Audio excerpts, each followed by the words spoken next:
Hello students, welcome back to your history class. Today we will discuss chapter 4, the first cities of the Indian subcontinent. Man's lifestyle changed significantly after he learned to use metals. While baking clay pots in hot furnaces, man discovered that metal is produced when the ore present in the clay melts. Copper was the first metal to be used by man. The period during which man used both copper and stone tools is called the Chalcolithic Age or Copper Stone Age. It marked the transition from the Stone Age to the Age of Metals. In due course, various ores were melted and new metals like zinc and tin were discovered.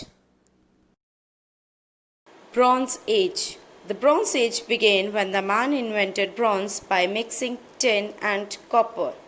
It was flourished around 3000 BC to 1200 BC.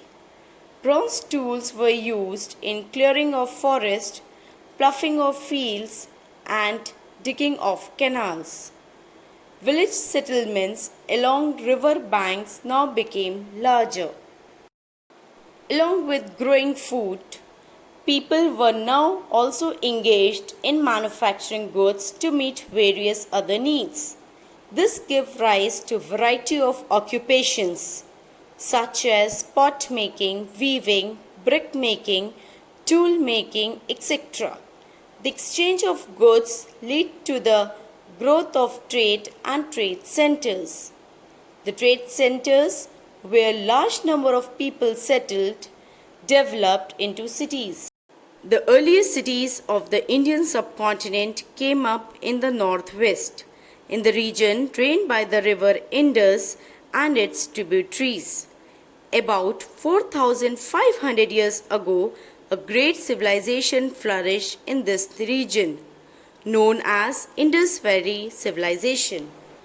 In the 1920s, archaeologists began to excavate the mounds of Harappa on the banks of the river Ravi in Punjab and Mohenjo-daro in Sindh. Among the sites excavated in India are Ropar in Punjab, Banavali in Haryana, Kalibanga in Rajasthan, Lothar, Rangpur, Dholavira and Rojri in Gujarat. Since the remains found at all these sites are very similar to those found at Harappa and Mohenjo-daro, they are believed to belong to one single civilization, that is, the Indus Valley Civilization. That is why Indus Valley Civilization is also known as Harappan Civilization. The word civilization comes from the Latin word civis, which means someone who lives in a town. People are called civilized when they live in organized groups such as towns. Thus, organized groups are called civilization. So, civilization is a nation or people that share common culture, common laws, common economy, and common faith or religion. Archaeological features of the Harappan civilization. The Harappan civilization had well-planned cities. This was first proved by the excavations at Mohenjo-daro and Harappa. These two cities can be divided broadly into two parts, the citadel and the lower town. The citadel. The citadel was built on a raised ground and had massive walls. Its height provided protection against flood. Important structures like public bath, granaries, and the town hall were housed in citadel. The Great Bath. The Great Bath at Mohenjo-daro is a great example of the engineering skills of the Indus Valley people. The inner walls were treated to prevent seepage. Stairs descending into the bath were used for cleaning it. Even changing rooms were found around the bath. The granary. The granary was the largest building of Mohenjo-daro. Harappan had as many as 6 granaries. Circular bricks platforms, most probably used for threshing floors, were found near these granaries. Mohenjo-daro also had a large hall which were used as an assembly hall, a prayer hall, or for cultural shows. It was pillared hall with thick walls. Burnt or baked bricks were used in it. The lower town. Outside the citadel was the lower town, inhabited by merchants, craftsmen, and laborers. This may have been the busiest part of the city. The main part of the lower town was divided into rectangular blocks by wide roads cutting each other at right angles. The cities probably had street lights because remains of lamp posts have been discovered along the roads. Houses. The houses were 1 or 2 story high and made of baked bricks along narrow straight lanes. Every house had 2 or more rooms with a small window, a bathroom, a kitchen, a courtyard, and a well. Occupations of the people. The Indus people had many different occupations. They were farmers, potters, toy makers, weavers, metal workers, brick makers, stone cutters, jewelers, traders, etc. Farming. The Indus farmers grew wheat, barley, gram, beans, maize, millet, and cotton. They used sickles and ploughs and different other methods for irrigation. Oxen, buffaloes, goats, sheep, pigs, asses, camels, etc. were domesticated. Besides farming, people were engaged in hunting, fishing, and gathering fruits. Pot making. People were skilled in using potter's wheel. Pots were made with fine clay and then glazed and decorated. Large urns were also made. The dead were sometimes buried in these urns. Toy making and sculpture. Terracotta toys, statuettes, figures of animals, etc. was a major industry. A large number of playthings were also made. Statuettes made of carved stone shows the artistic skill of the Indus craftsmen. Spinning and weaving. Woven cloth were found at Mohenjo-daro, spindles, the statuettes of a shawl-clad man, and terracotta figurines of women wearing shirts are evidences that the people were skilled in the art of spinning thread and weaving cloth. Metal casting. The Indus people produced tools and weapons of copper and bronze. The bronze statuettes of a dancing girl shows their mastery in the art of bronze casting. Seal making.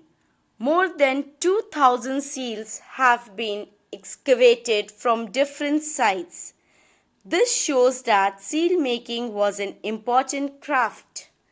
Most seals are square or rectangular tablets made of steatite, having short inscriptions and impressions of some animal's male god.